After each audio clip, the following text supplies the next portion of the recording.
Welcome, Internet, to my show. My name is Brett, and this is my channel on all things Docker, DevOps, Kubernetes, the cloud, servers, sysadmin, dev, and ops living together and singing Kumbaya and holding hands. That's what we're about here. And if this is your first time on my show, this is something I do every week where I talk about current topics and things in the news and things I'm working on, and then we spend a lot of time answering questions. So if you have questions, make sure you get them in the chat. It looks like there's some people saying hi in chat now, and got some questions coming in. So get those in early because I'll answer them in order. In fact, let me just make sure that the chat is ready to go. All right.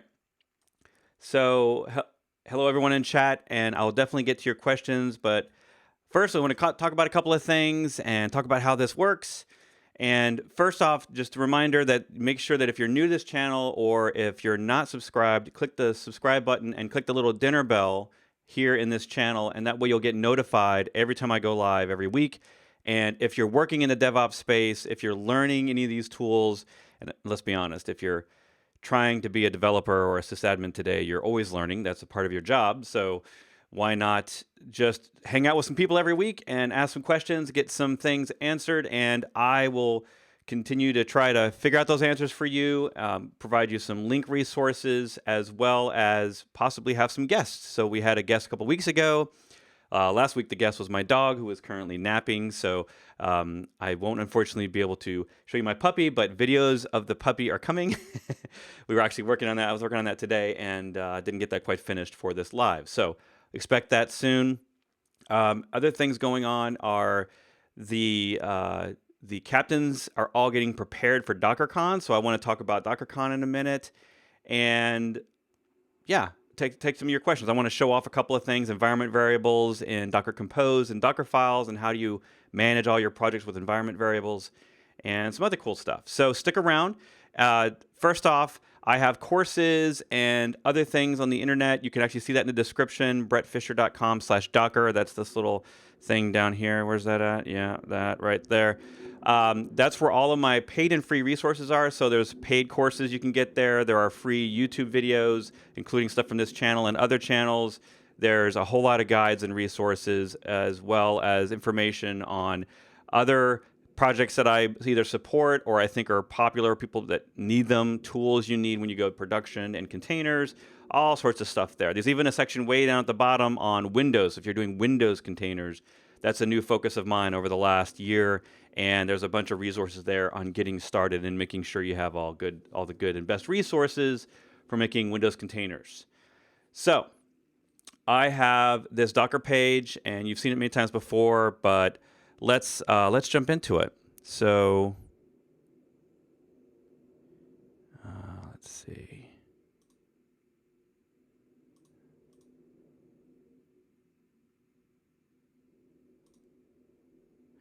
And with the magic of the green screen,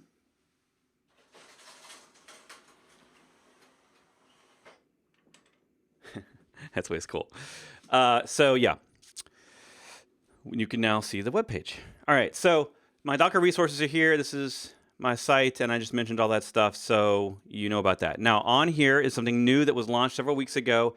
So the clips from this show are now turned into three things. So the best answers, the best questions you give, and the answers that I actually come up with good answers on, including any topics I'm working on, are going and splitting into three different areas, depending on what they are. The first area is they're going into my Udemy courses. So if you're taking those courses, the clips that are specific to your course and to the topics of your course will be trimmed down to just that question and answer and put in as videos in the end of those courses. So if you've bought my Udemy courses in the past, go check those because there's new stuff in there. And if you've missed these videos every week, if you don't get here every week, that's fine. That's the idea of putting those videos in those courses so that you can catch up on just the topics for that course, and that will hopefully change over time as answers either get changed or updated. I'll be throwing those in and out, and who knows, we could end up with a couple dozen videos in there over time. So there's that. Second, those videos show back up on this channel as smaller clips, and those get released throughout the week. Last week's videos haven't actually been posted but those will be out here in the next few days. So if you're subscribed to this channel, YouTube will notify you in the little, thing up in the top right of your screen, that little bell. It'll just tell you when new videos are released, and you can check those. It's especially important if you're not here every week, right? And I will be releasing back episodes as I get through them. So older episodes of this show with good answers, good topics like Swarm versus Kubernetes, going live with WordPress, all these sorts of different random topics that have come up over the years. Well, not years, weeks. We don't have years yet. But that's all going to be in here too. Now, the third thing is the podcast. So check out on my website, that's brettfisher.com/podcast. That is those same clips when it makes sense for them to be in audio into an audio podcast that you can get on just about every podcast network that I know of. So you can subscribe there. You can actually listen on that website. But the reason here, because if you're at your computer, you should be watching the clips and the stuff in the courses and on YouTube, because that's going to make more sense. But if you're on the go and you've missed stuff and you haven't had a chance to catch up, or you got a long commute and you're in the car and you can just listen to audio, then check it out here. If you, like, for example, if we go into, let's just go to Apple Podcasts. So if I go to Apple Podcasts, you can see now there's already in just a few weeks 13 episodes, and more of those get released. The way I'm doing it is I'm releasing one every day or every few days, and that way that, throughout your week you get new content. And again, I'll be working through the back episodes of this show and finding good stuff to put in there. So check that stuff out. I'm excited to have finally all these ways for you to consume this live content, because I think there's a lot of answers in here that people are looking for. And a lot of this stuff is people answering the same questions over and over in the course chat. If you're in my Docker Mastery Slack, you definitely are hearing the same questions over and over if you're hanging out in there. So the hope here is that we come up with good answers together and everybody can check it out. All right. So the next topic after the podcast is DockerCon announced their first set of speakers. So if you're able to come to DockerCon in San Francisco in a couple of months, of course, I will be there, and we can high five, do a YouTube live together, take a selfie, whatever you want to do. So the topics were, at least the first round were announced, and I was lucky enough to be in that group, and I'll be talking about node.js, which is the course I have coming out here before DockerCon. The expected release is before DockerCon. I don't actually have a release date yet, but I will be talking about and highlighting stuff from that course and giving you sort of the best tips and tricks for node.js in like a 45-minute. I think they give us like 50 minutes, 45 minutes.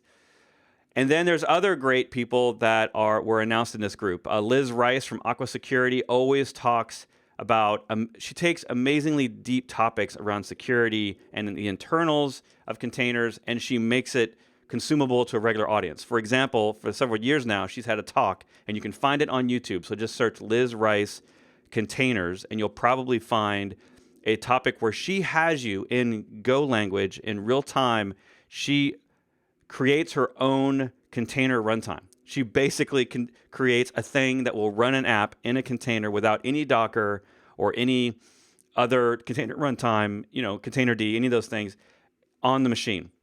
And she explains the kernel stuff that's going on, the different Linux permissions things that are going on, and it's really neat to see her do that, because at the very core, if you remove all the fancy networking and all of the volume support and all the management of all that stuff and the configs and the secrets and the swarms and the Kubernetes, if you remove all that stuff and you just get down to, I want to run a binary in a constrained location with limited permissions and views of everything in the system and limited access to things, there's not a whole lot to it. And those applications are pretty small. So we know it today as containerd, but mostly run C. Now, run C, you remember, was from last week. We talked about the security concerns around a big security vulnerability in run C. So if you're running Docker or any other tool, you just need to make sure you get on the latest version of that. That includes if you're in the cloud, right? If you're using cloud services, you want to make sure that if there's agents involved or anything like that, that those are all updated, because that was announced last week. So that video will actually be dropping on YouTube, I think, in the next couple of days. I think also on the podcast, I talk about it. Yeah. So yeah, the third episode up here is Run C. So that is the topic. You can actually check that out if you missed it last week on the vulnerability in not necessarily Docker itself, but in the way that Docker, Kubernetes, and everything else runs containers. Most of them use a small utility called Run C, and that's kind of what Liz actually shows off a little bit of how she created her own. This year, she's talking about eBPF, and if you're not aware of that, that is a really fantastic kernel module superpower thing, and she actually calls it superpowers. That essentially is becoming the tool that we use. All of us are using to access the Linux kernel for the latest and greatest cool stuff, and it's super fast and easier to use than past methods. It's actually way beyond my capacity and understanding, and on actually how to use it. But it's exciting to see other tools being created that are using that. The other great talk that I know about and I'm excited to hear about is Don from Citizens Bank. He was at DockerCon last year. I got to meet him in Barcelona. And he is talking about an interesting topic of being on Swarm and his team at a large bank, right? A very large bank, being on Swarm, moving things to Kubernetes, but then learning how to do those things easier in Swarm and switching back. And it's going to be an exciting talk because a lot of us talking about why you use particular orchestrators or different tools and when you should use those. It's a really interesting thing. And sometimes on the internet, we all tend to rally behind one thing, right? And we tend to focus on that one thing being the solution or tool for all things. And we've done that forever. We've done that, we've done that with the cloud. Oh, everything should be in the cloud. Well, now we realize there's a thing called hybrid because really not everything should be in a public cloud if you're a larger company or if you have special needs. And you get the idea, right? So Swarm doesn't solve every problem. Kubernetes doesn't solve every problem. And it'll be interesting to hear from him. All these talks, if you can't make it to DockerCon, though, will eventually be on Docker's YouTube. So if you just search for the Docker channel on YouTube, you definitely want to subscribe there because they publish most, if not all, of the talks from DockerCon. And let's see. Surely they have the channel up here. Well, I will post this in chat. Docker has their own channel, and I'll put this in chat. So you got the Docker channel there. Definitely subscribe to that so that if you're not able to make it to DockerCon, because obviously most of us don't live near San Francisco, and it is quite expensive to go. So if you can't make it there, all of the the keynotes and the sessions and whatnot will be posted eventually. I don't know, weeks or months later. It depends. Each DockerCon has been different, so I'm not really sure. So I'm excited about that. I'm glad to be a part of the initial announcement. That's very exciting, and I'm honored to be amongst these amazing, really smart people. Next up. So this is an interesting thing. I will throw this into the chat, and you can check this out. This is a developer roadmap that was mentioned in another newsletter that I'm a part of. And this is pretty interesting because it gives you a visualization of, a lot of people say, I want to get in, I want to be a web developer, or I want to be a backend developer, or I want to be DevOps. How do I become DevOps? How do I learn the tools and the techniques and things that I need for being more of a DevOps focused engineer than something else, right? Maybe you're a sysadmin like I was, maybe you're a full-time developer and you want to get into that. So the nice thing is, down this page, roadmap, there's a back end, there's a front end, and then down here at the bottom, there is a DevOps roadmap. And I looked through this, and it's pretty interesting. There's a lot to it. So the first thing they tell you is learn a programming language. Now, what's interesting is that I would argue you don't need to know a programming language, but it makes a little caveat here. So it doesn't matter which language you pick. Key is to get some programming knowledge. And really, that's what I think is necessary, because if you're going to be in DevOps, you have to both have your ops hat on and your dev hat on, and then a little bit of the security hat on. And that dev hat is important. And if you're coming at this from a sysadmin world like I did, it was vital to me to learn the basics of programming so that I could understand the concerns and the needs of a developer, right? So that doesn't mean you need to be an expert in any of these. Really what it means is let's just pick node.js, for example. if you picked one language to learn, it might be Go, it might be node.js, it might be Python. I think these are all excellent languages to learn if you wanted to pick one. Obviously, the ones that get the most talked about nowadays are Node and Go, and then right below that's probably Python and Ruby, and then Rust and C and C++, right? So Node.js is probably the most useful because it also helps you learn JavaScript. Because to learn Node is to learn JavaScript, and then you could at least understand web browser programming and stuff like that. So that might be more useful. Python is extremely useful in just about every area of DevOps and sysadmin, so that's also a good one. But you don't have to know the expert stuff of this. You just really need to understand the basic fundamentals of what a if statement might look like, what the packaging format is, where you need to do dependencies, right? So that each one of these has their own dependency framework. Because when you start using containers, you need to know how to install this stuff. And to install this stuff, you need to understand the package format, how things get collected together, how do you put code into the app? Does it need to be built, or does it just run natively and then compile on the fly? All those sorts of things, right? So it's important to understand that, and I think it's great that they put that at the beginning. I wouldn't want to suggest that someone needs to spend a whole year on that, maybe just some part-time on the side, right? Learning something about a language, writing their first little basic app, and then learning how to add modules and other packages into their app. That's really the key stuff there. But you can go through this yourself. I put this link in the chat. It's a great start, and there's a lot of stuff here, right? Like learn Bash scripting. Well, that could take years, right? I mean, I've been trying it. I've been doing Bash for decades, and I still am not that great at it. So a lot of these things, it's like, well, maybe if you're really focused on this stuff, maybe spend a couple hours a day, a week, for a week on each one of these topics, and just get a little bit of a taste, right? Like Vim and Nano and PowerShell and Emacs. Those are all things that could take you years to learn and be a real guru at. And I don't think that any one of these tools you have to be a guru at to get started in DevOps. It's a basic understanding and then moving on to the next, right? As long as you can edit a file in Vim, doesn't mean you need to know every keyboard shortcut. But the reason that Vim might be important is because it's on every Linux server in the world just about. So if you're going to do Linux and you're going to be in containers, you're probably going to have some experience with Linux at some point, and you're going to need to know something about editing a file on a server, right? So stuff like that. It's a pretty cool thing. So enough with the announcements. I want to get to a topic that I've been working on and focused on for my Node.js course, and that is environment variables. So like raise your hand in chat, and you can, by the way, in chat you can do a wave, and then it'll actually do a little wave hand. Wave your hand if you're dealing with environment variables in your apps and you'd like easier ways, or you're not exactly sure if you're doing the best way for environment variables.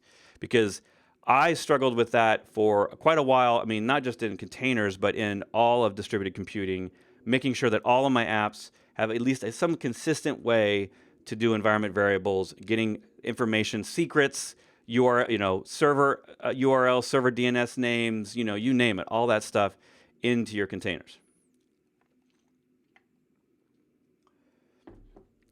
So, all right, so it looks like a few of you are interested in this topic. So this will be part of my Node.js course, and then I plan to take some of that and figure out how to release some of that information to the web. There's a couple of ways that you can go about it, but the basics of this come out of 12-factor apps. And if you haven't heard about 12-factor app, it's been around for a decade or more, and it's a concept about 12 factors that make a distributed app more successful, essentially. And it's from a company that learned early on in cloud and on the internet how they needed to manage all the different points of their app, and how they needed to, the different concerns they had around best practices, essentially, for writing distributed apps.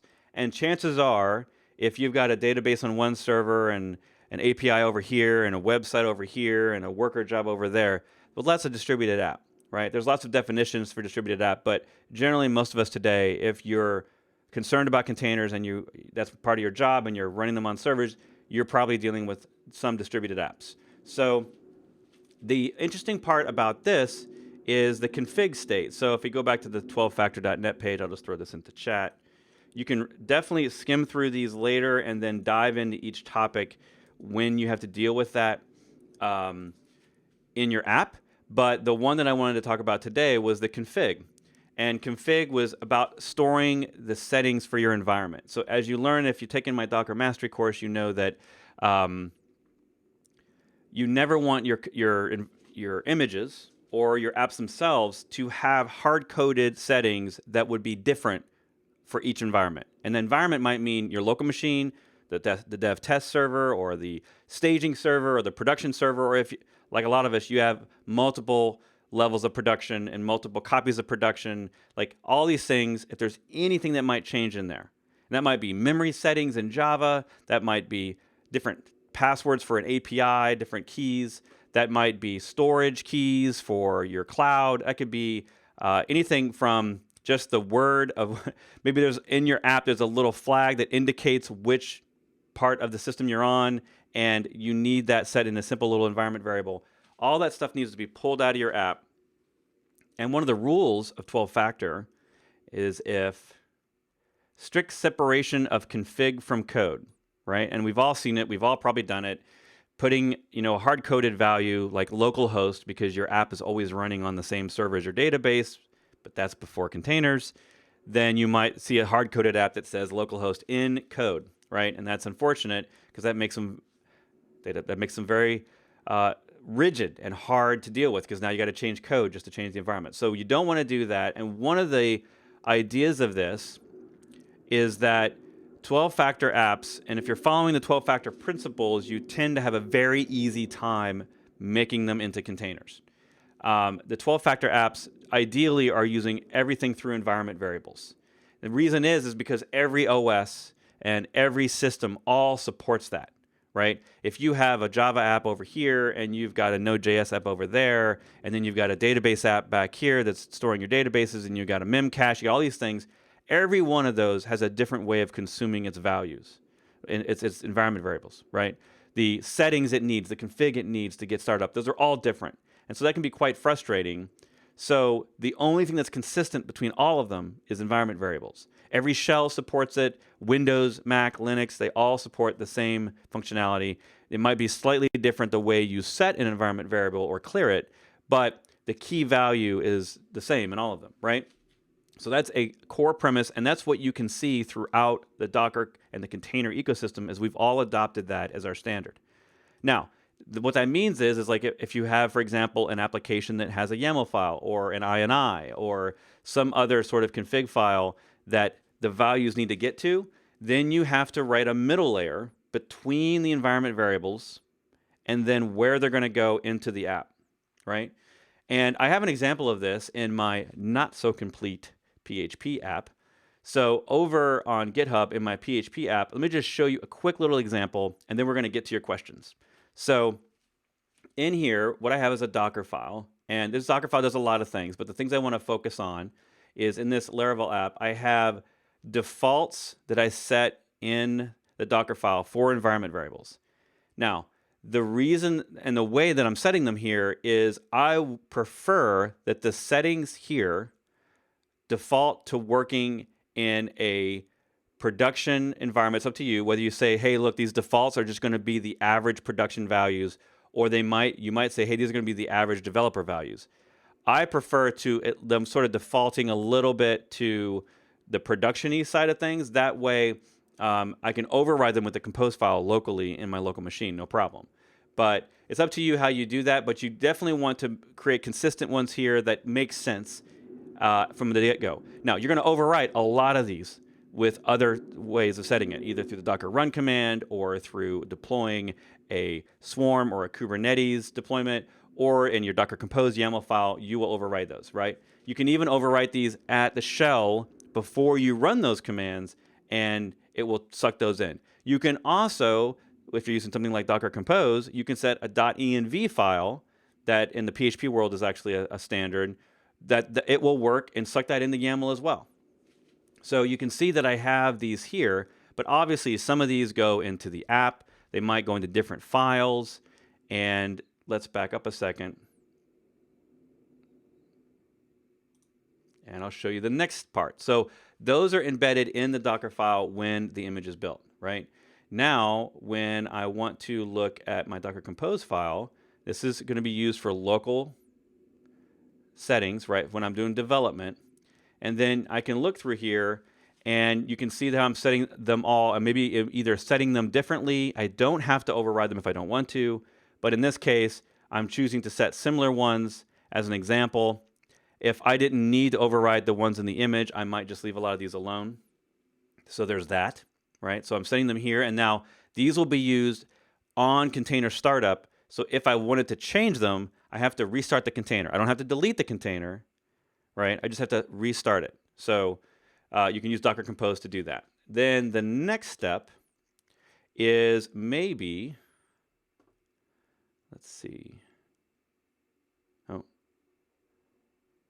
Maybe on my local machine, or even in production, I need those to be in specific files, right? So when my application starts up, those environment variables need to be somewhere else. They can't just live in environment variables for some apps, right?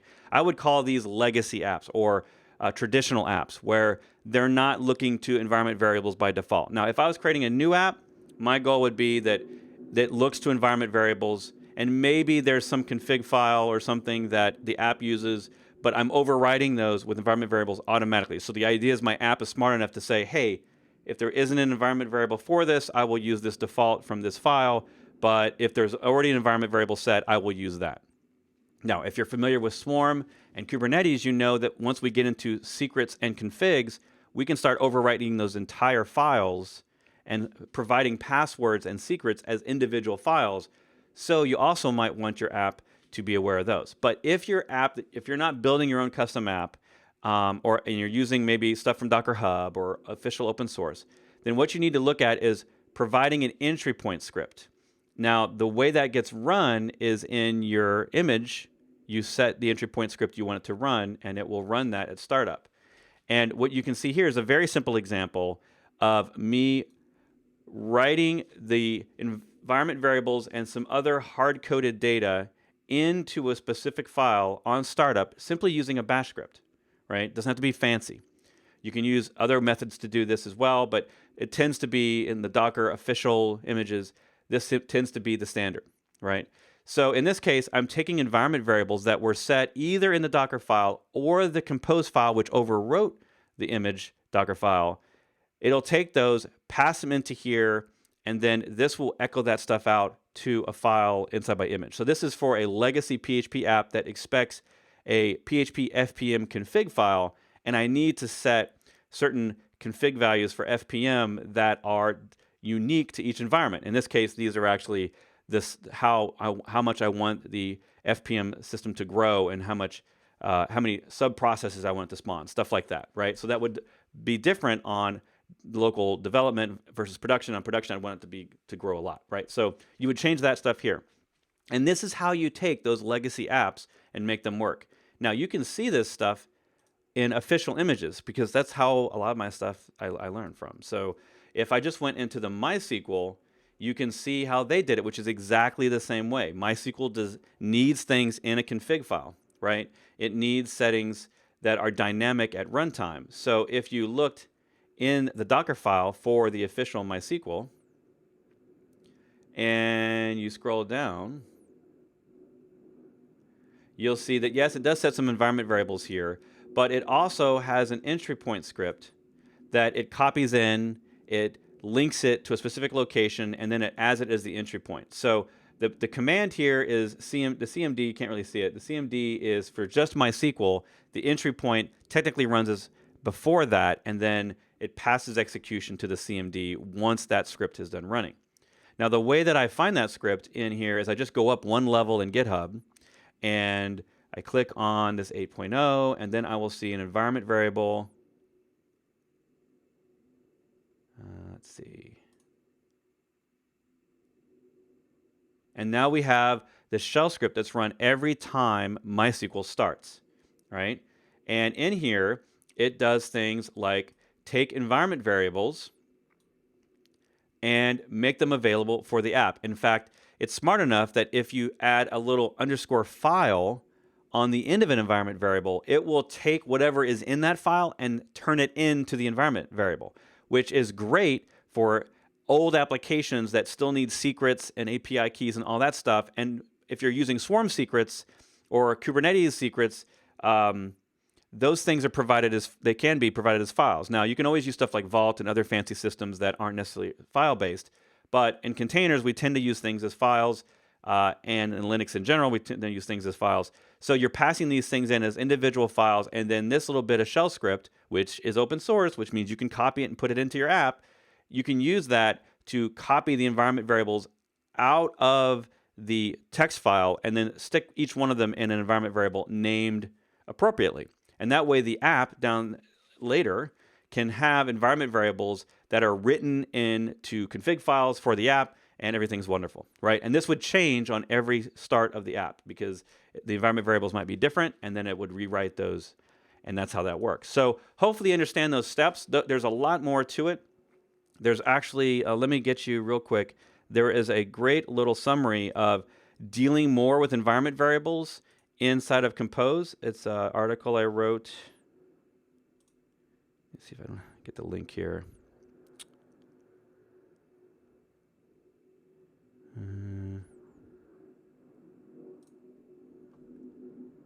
Yeah, this is over on the O'Reilly site, and I did a nice blog article for them.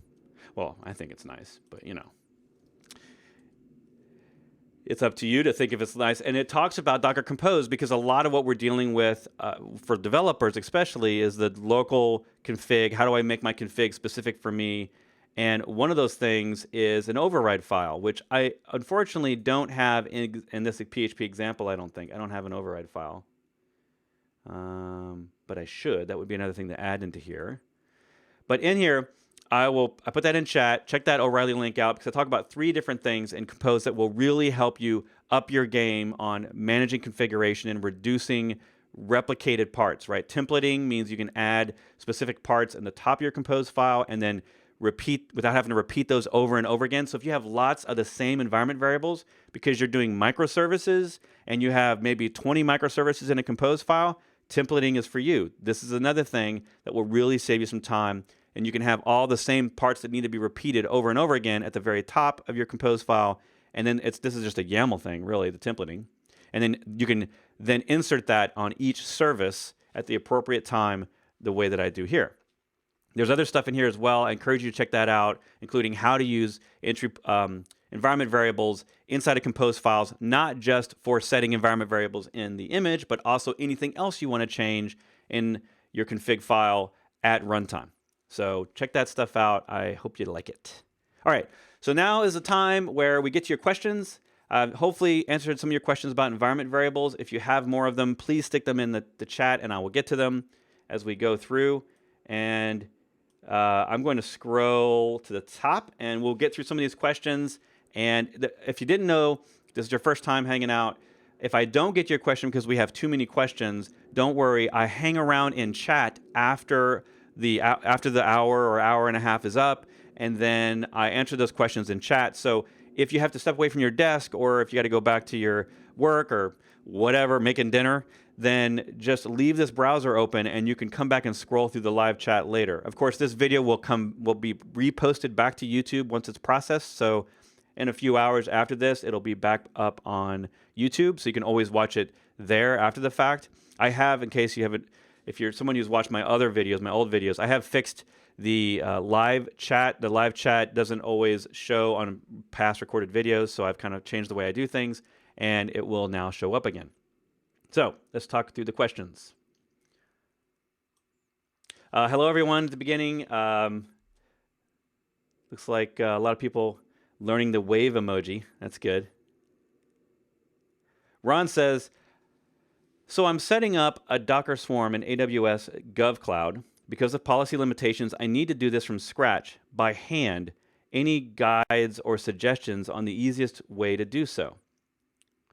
Okay, so this is a good question. When you say by hand, does that mean you can't create scripts? Is this because you can't bring anything into the environment, even scripts that maybe is like sort of some top secret thing? I've seen where you can't take things out. But it's interesting that you can't take anything in. So if you really have to do this by hand, that's going to make it a little more fragile, right? Because then what I would do is I would write scripts by hand to set all this up. And I would write Terraform, or I would write, let's see, the cloud formation of AWS, right? All those different options you have. But if you just want to install, if you just want to create EC2 instances, install Docker, and install Swarm, then it's not that much work, right? If you look at my dogs versus cats, I have an example here on using Docker Machine to set up EC2 nodes. Well, you don't have to, it's not necessarily specific to EC2 nodes, but you can use Docker Machine to create EC2 nodes. That is probably the easiest way to do it. There's a shell script in here. So I will throw this into chat as well.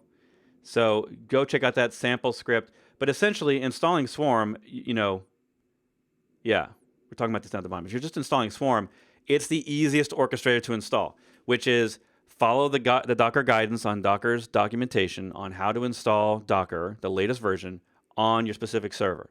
Then making sure that the firewall ports are open. It's another key thing. So if you just search Google for Brett Fisher Swarm Firewall, you'll probably find my Swarm Firewall ports blog article.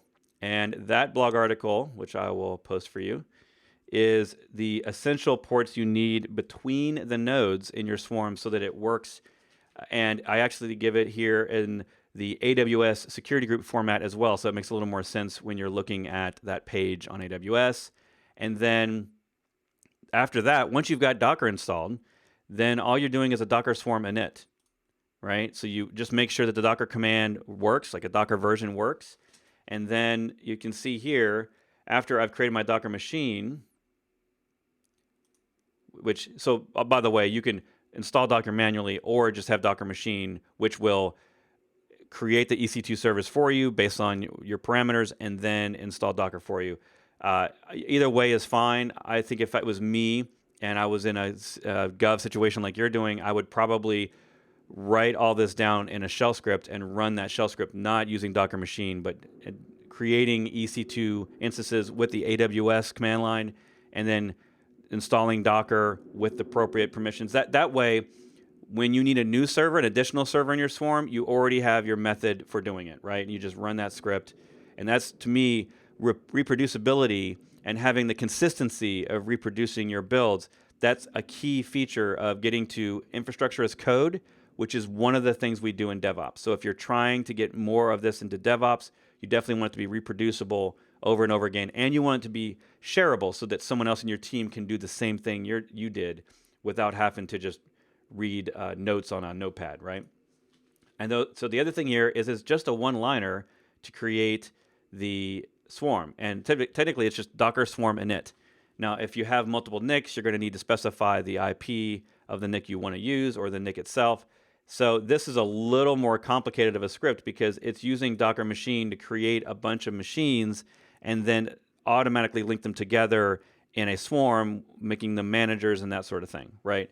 So really, it's Docker Swarm init, and when you do that init, you can specify whether it's a manager or a worker. You can change that option of manager or worker later, and that's it, right? After you've done that, obviously there's a few things like if you're going to use storage, you probably want to look at something like Rexray for storage, and so you have to install that storage driver. But the base of installing Swarm is as easy as it can be. It is create the servers, create the security group, install Docker, do Docker Swarm init, and there you go. Hopefully that helps. If you've taken either one of my courses, my Swarm Mastery or my Docker Mastery, that setup is in there, and it is exactly the same setup that you would use in AWS if you're going to do it yourself. All right, great question. Moving on. Let's see.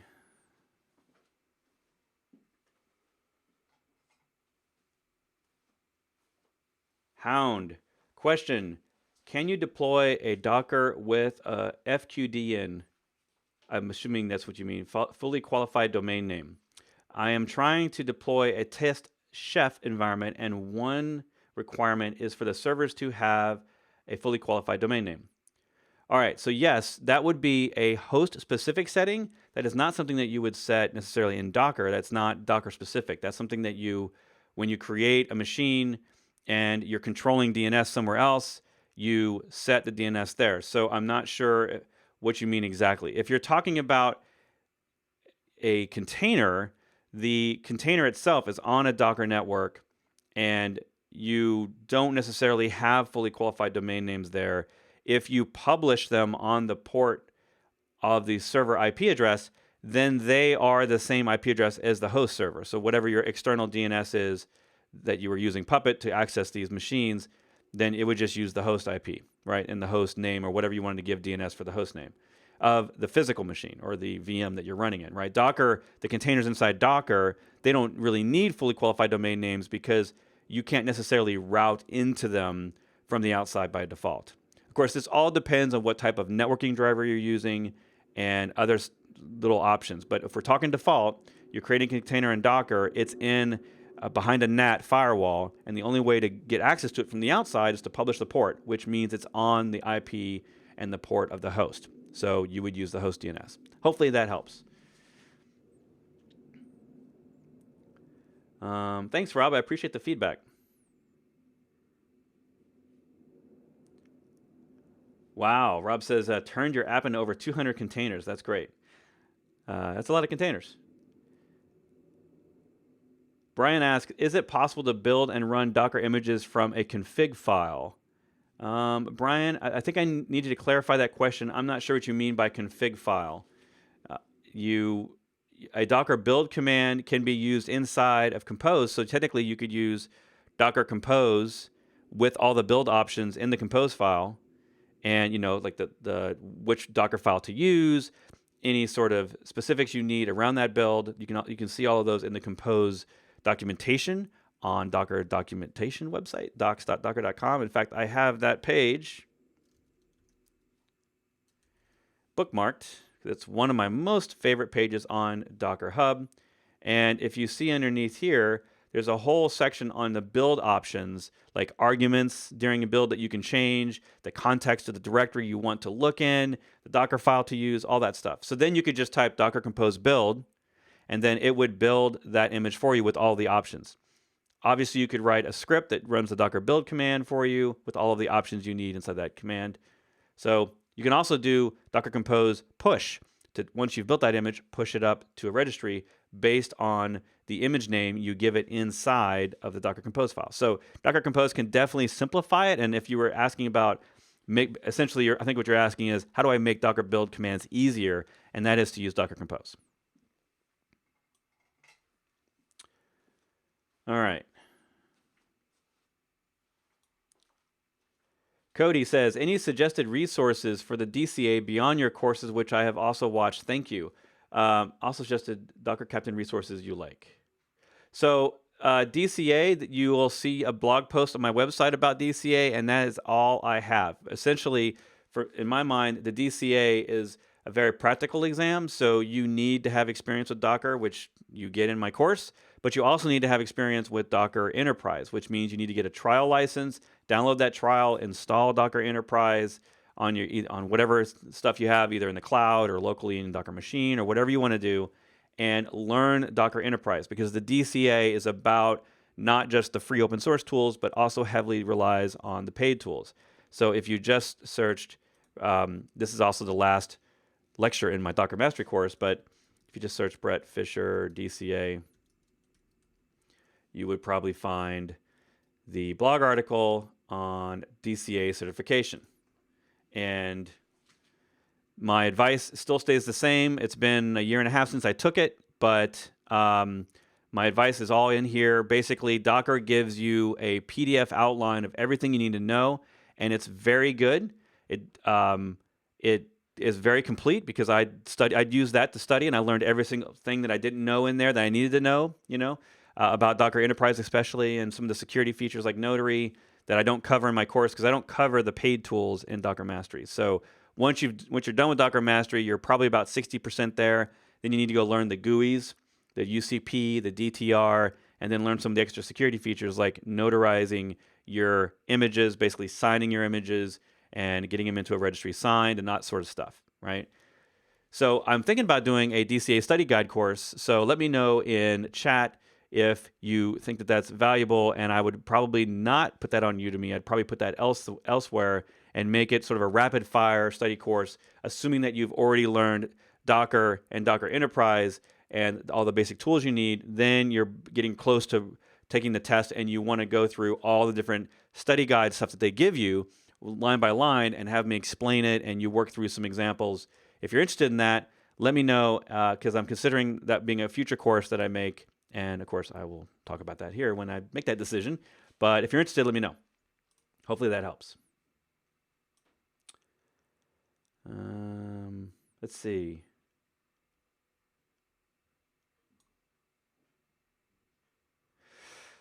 Thanks, Sasha.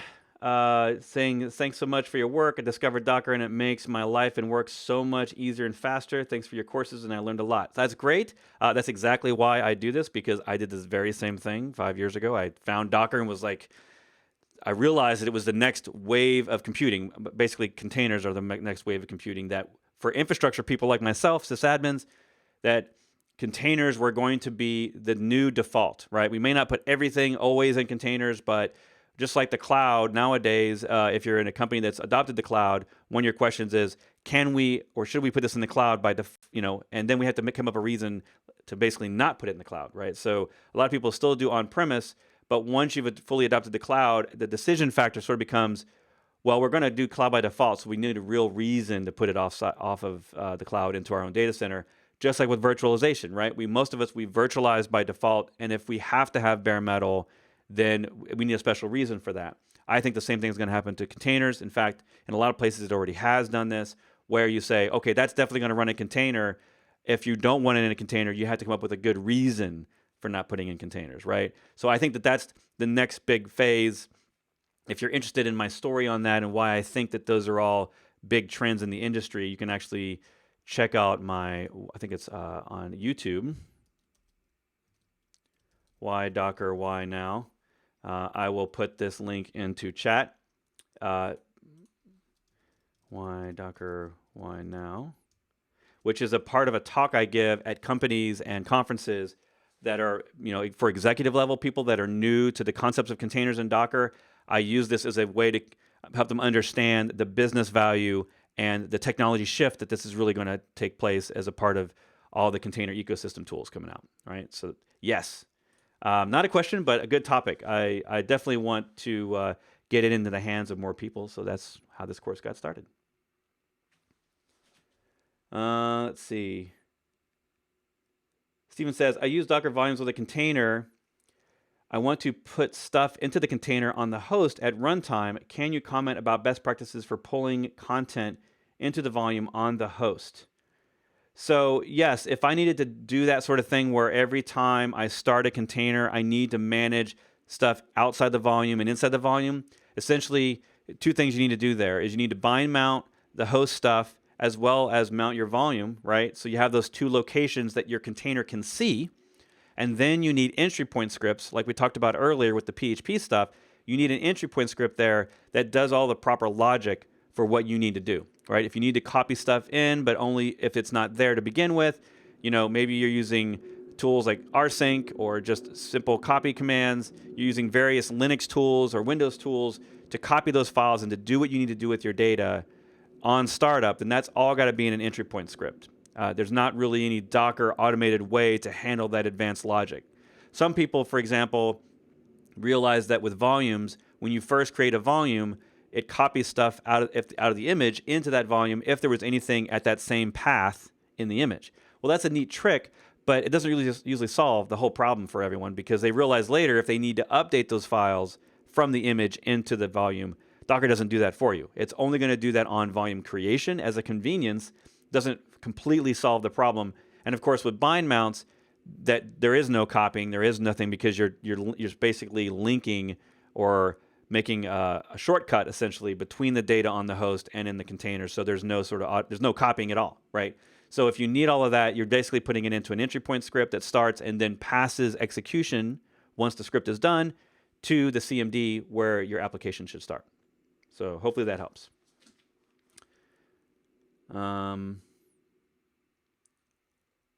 Oh, TJ's in the house. Hi, TJ. Thanks. Yes, RSS feeds. Yes, all the metadata. It's sad that RSS feeds are still XML though. I wish there was a. I think somebody came up with a JSON format, one of the podcast companies, and they were trying to use JSON, but I don't know if that's caught on yet. Um, which which is the best book to read for DevOps and Golang? Um, I don't know. I have not read DevOps books, but I would say that if you're wanting to take a course, LinkedIn Learning has a great course on DevOps, the patterns and the why of it.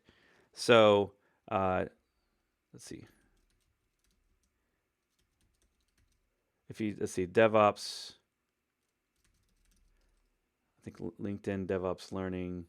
So I'll give you this course because I've taken some of it and I found it to be very good because I think a lot of people jump too quickly on DevOps into the tools when they really need the foundations for future learning. They need to understand the methods, the mindset. Why does this happen? Why do we even need this? So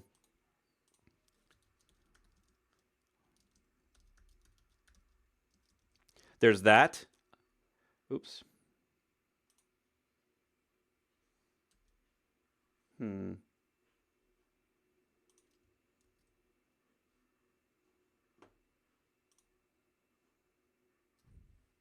Not sure why my chat's not working.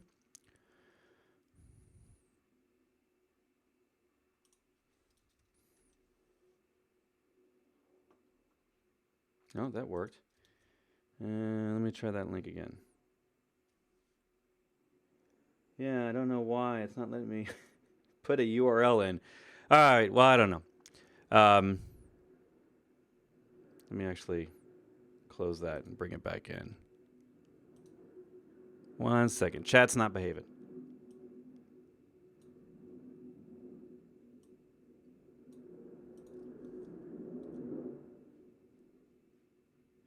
All right, for some reason, it's not letting me post a link in chat anymore, which is frustrating. But if you just search LinkedIn Learning DevOps Foundations, you will get that course. And that's a great one. It's from two guys out of Texas that are full-time DevOps people. They actually run an entire DevOps conference down there, and really good course on content. Now, if you want some other tips, I just mentioned early on about all the different topics you need to learn on DevOps, and if you need more suggestions on tools and things to learn besides that, which quite frankly, that link I gave you earlier for the diagram was way better than mine.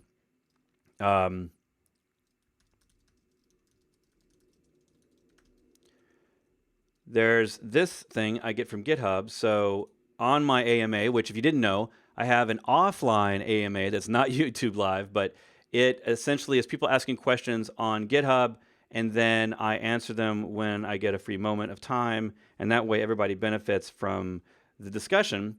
And that over there, which that link did work for some reason, that over there talks about my opinions on what you need to focus on when you're learning DevOps. So hopefully that gives you enough stuff, and that'll help. All right. Next question.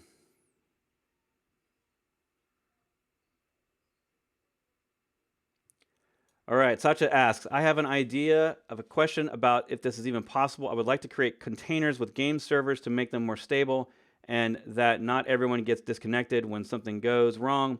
My question is it possible to create a swarm with game servers where actually all datas are synchronized between the containers so that it doesn't matter which container a player is connected? They can still play with each other and also make some sort of failover. So if a container exits, everyone connected to this gets immediately connected to one of the other containers. And doesn't really realize this or just has a little lag, but didn't get disconnected. Sasha, that is not something that necessarily an orchestrator would do out of the box. That sounds very much like your app. So your app needs to take into account, connections and synchronization of data between that app. So if you think about it, the container orchestrator is going to have connections coming in, and that can use sticky connections, or sticky sessions as we call them in the web world. So if it's a web-based protocol, if it's HTTP or HTTPS, right, their load balancers can make those connections sticky so that they go to the same container over time, right? So that when they disconnect that TCP or UDP connection, and then reconnect, it'll go to that same one. Well, maybe not UDP.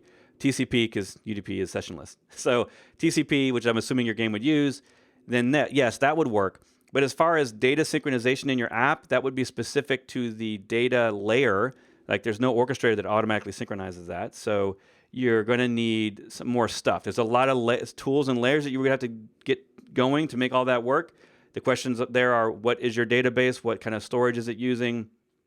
That sort of stuff. So an orchestrator is going to solve the problem of getting a bunch of your containers on different servers and all running them behind a load balancer, but it's not necessarily going to do all the other things you're talking about here. If, yes, the container failed, then they would get a new container, but it's up to you to get that container the data, however you want to get that data to that container for whatever their session or their, whatever they need for their data, right? So that's not something necessarily that an orchestrator would solve for you. So I hope that helps. All right, next question.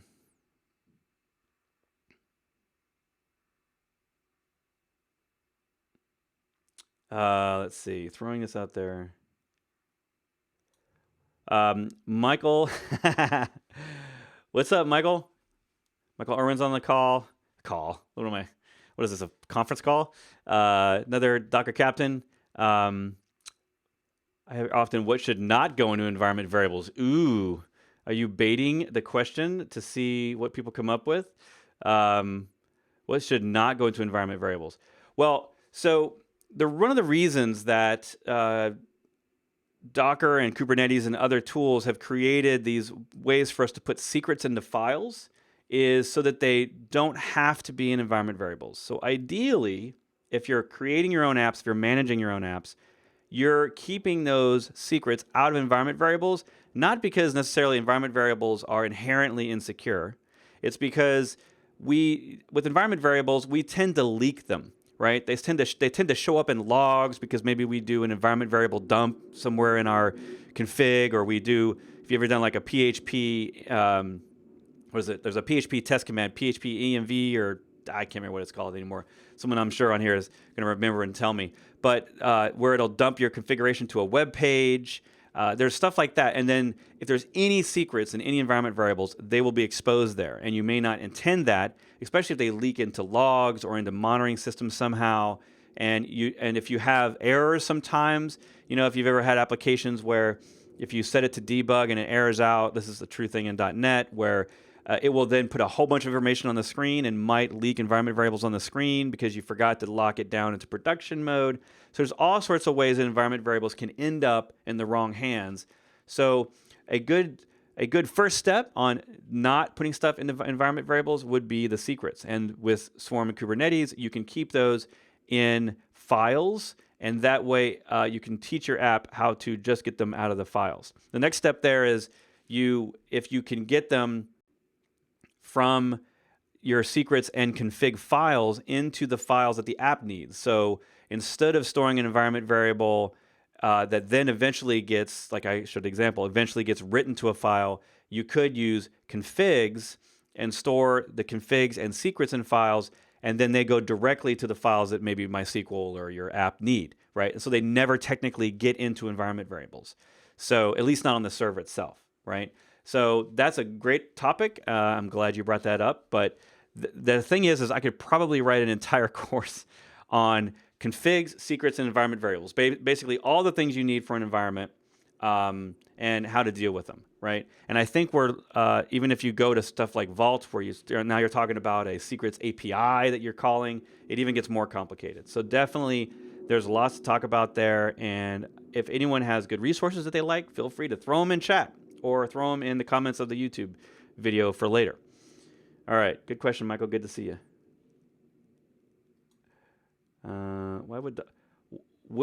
Steven says, would you Docker file not be in source control though? I don't favor having production creds such as username, password in source control.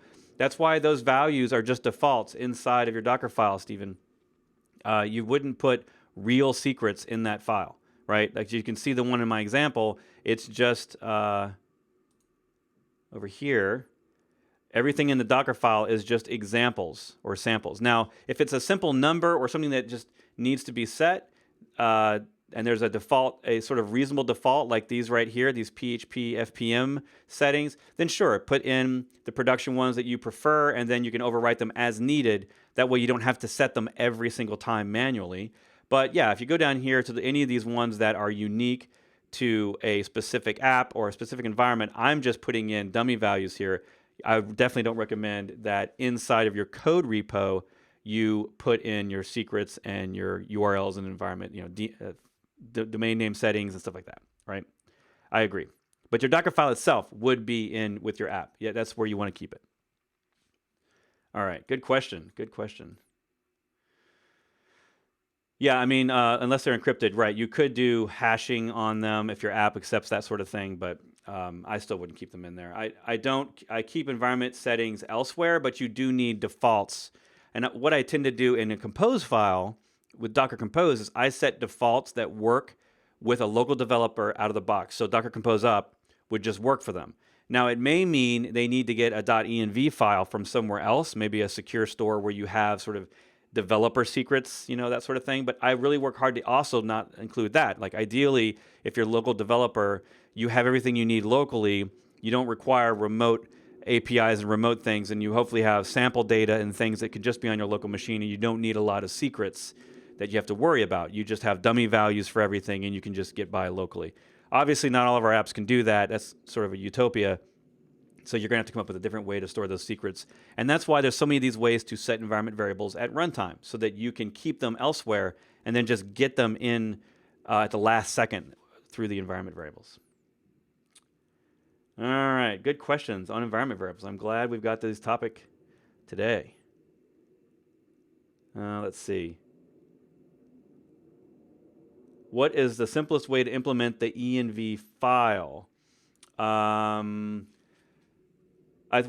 showed you the example of the MySQL app, right? And in here, they take the script and there is no env file. What this is designed for is this is when you use secrets or configs. So if you're using the native secrets and config features of Docker Swarm or config maps and secrets in Kubernetes, you would maybe use this as a way to get the information out of those files, specifically the secrets, really, and get them into environment variables if you need them, right? You may not need to get them out into environment variables, but if you did, then you could use this little bit of shell script to do that.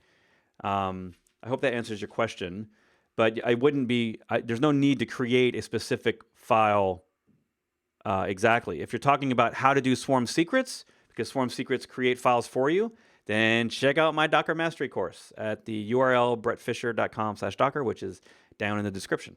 I talk about that there as well in my Swarm course. So, yes. D&D or not? Is that a question?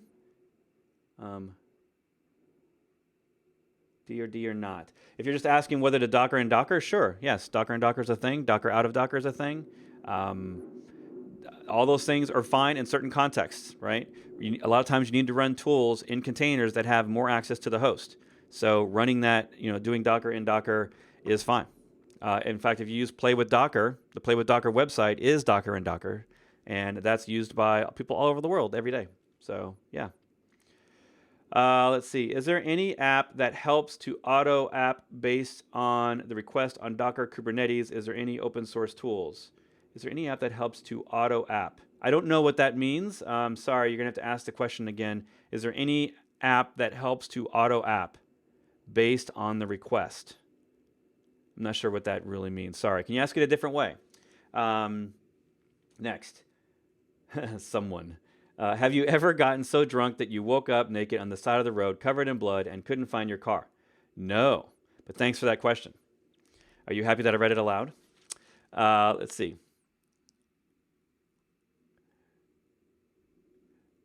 Oh, I see.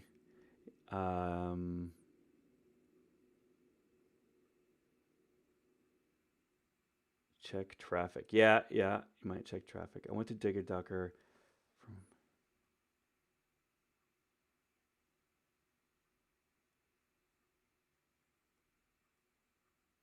Oh, did I miss one? Hello, built my Django and Node apps that share a single env file. Is there a feature for Swarm to create secret from my env file and read the secret as environment variables in Swarm stack file? Built my Django and Node apps that share a single env file. Okay, is there a feature for Swarm to create secrets from my env file and read the secret as environment variables into Swarm stack file? So when you run, okay, so it's hard to see here. Is there a feature for Swarm to create secret? So, okay, if you're using stack files create secrets, right? So if you have your stack file and you have environment variables in there, then yes, the secrets will be used and that will work the way you expect. If you're asking me, does an env file get pulled into the Docker stack deploy? I'm not sure that it does. That's an interesting question. Let's see what the documentation says. Docker stack deploy. And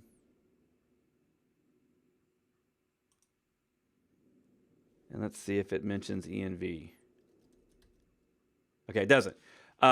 So the first thing I would do is I just say test it, right? Use a .env, use a compose file, and then do a Docker stack deploy with those two in the same directory. My guess is no, that the env will not be picked up by the Docker stack deploy command. So you will need to get the things out of env, right? You can use a shell command to take everything out of the .env file, create environment variables out of it on your shell. Then when you run the Docker stack deploy, the compose file will pick up those environment variables that you've set, right, in the compose file, and then it will pass those into the containers that you need, or it'll create the secrets that you need, or whatever you need to do with those environment variables. So I hope that helps, but I've got a feeling that the .env is not natively supported. All right.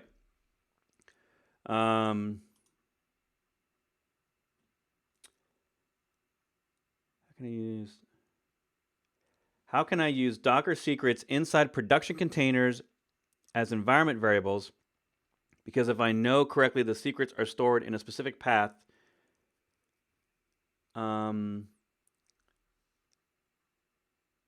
know if you saw the beginning of this video, Casimir, but we just answered that earlier in this live talk. So if you didn't get the answers, if you didn't see that part, basically, yes, you use entry point scripts to take your secrets and turn them into environment variables if you need them.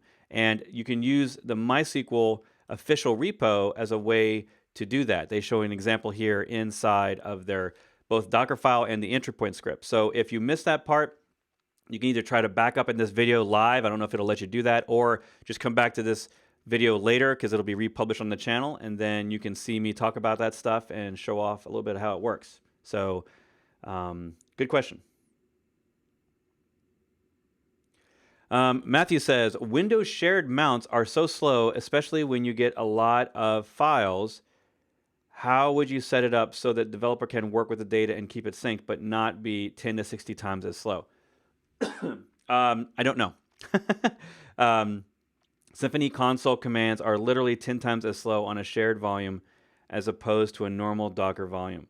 Matthew, I don't know. I've worked with several teams that have very large PHP projects, and I keep asking them about speed, and they say that it's fine, but maybe you're dealing with an even larger project. There is no magic button that's going to solve that SMB problem. So in your case, you may need to do your development inside of a Linux VM if you're just simply not getting the performance you need. I don't know if you're doing Symfony. So Symfony means PHP, right? So PHP can run on Windows natively.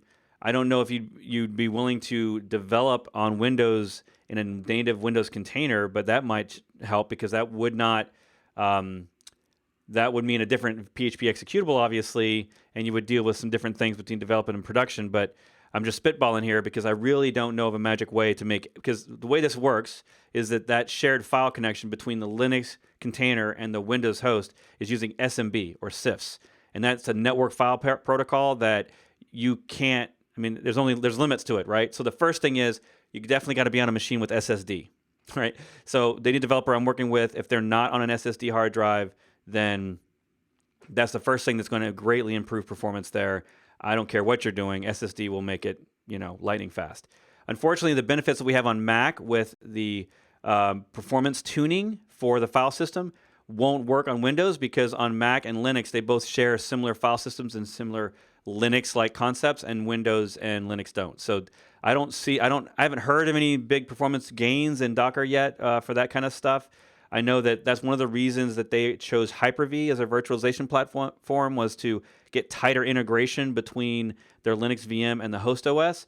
But I don't have any magic stuff for you, other than you're going to need to get your development files into a Linux machine that's running that container locally, right? So, in some cases, you might just have to run a full-fledged Linux machine, right, with a desktop interface, and run the containers natively inside that VM. That way you're not doing double nesting of virtualization. You're just running a Linux VM, and you're developing inside that Linux VM, and there's no sharing of files across networks of the OS. So there's that. I've heard some people trying Docker Machine and mounting files with Docker Machine to the host, but I don't believe that's any faster either, but I haven't tested it, so you could try that. Basically running Docker in a Docker Machine.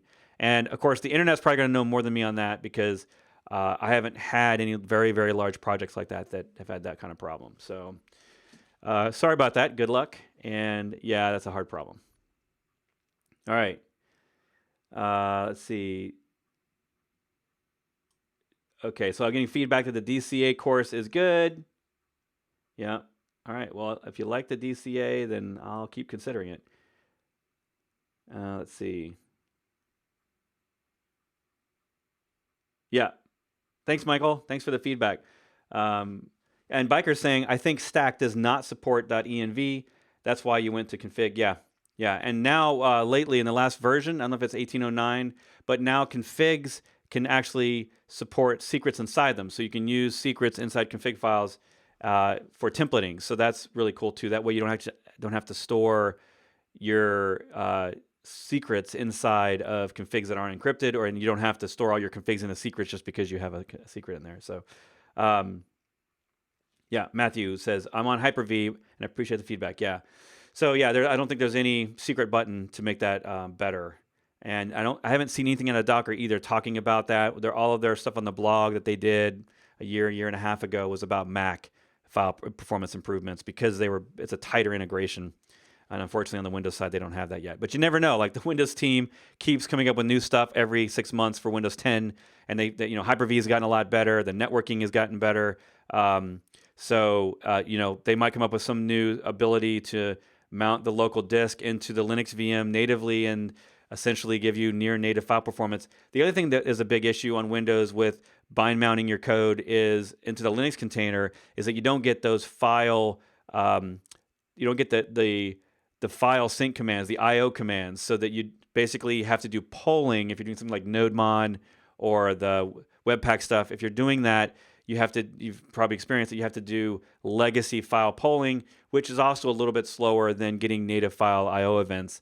And that's just due to the fact that the file systems are completely different. The permissions on the files are different. And so good question. Biker says, I use NFS from a Linux server, very fast, almost as good as local container storage. Oh, okay, that's good.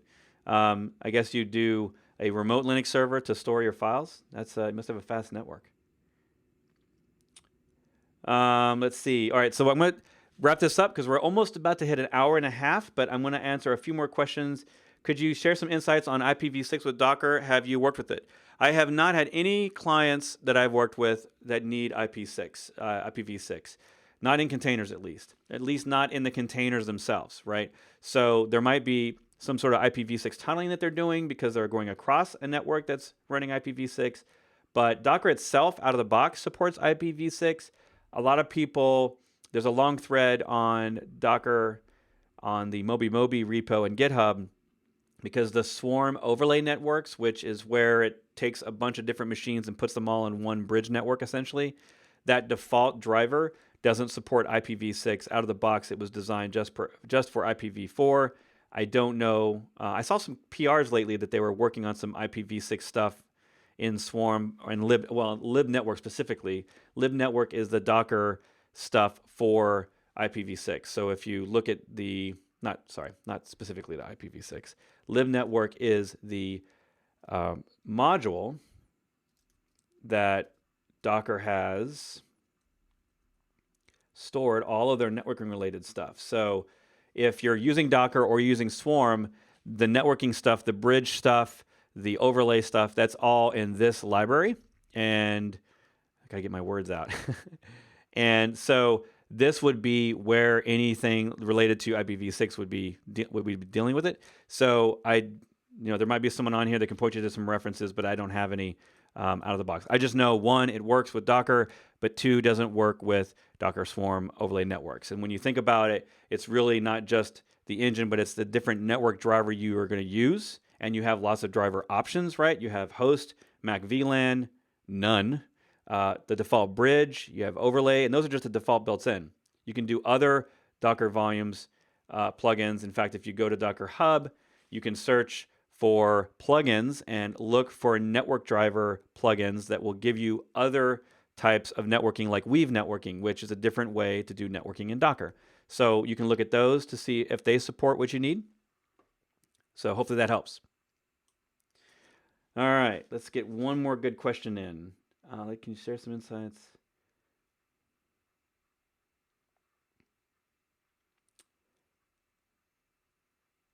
Yeah, and Biker's saying yes to SSD, Azure files with a spinning disk. Yeah, anytime you're using a spinning disk for any sort of package management command, it's gonna be bad.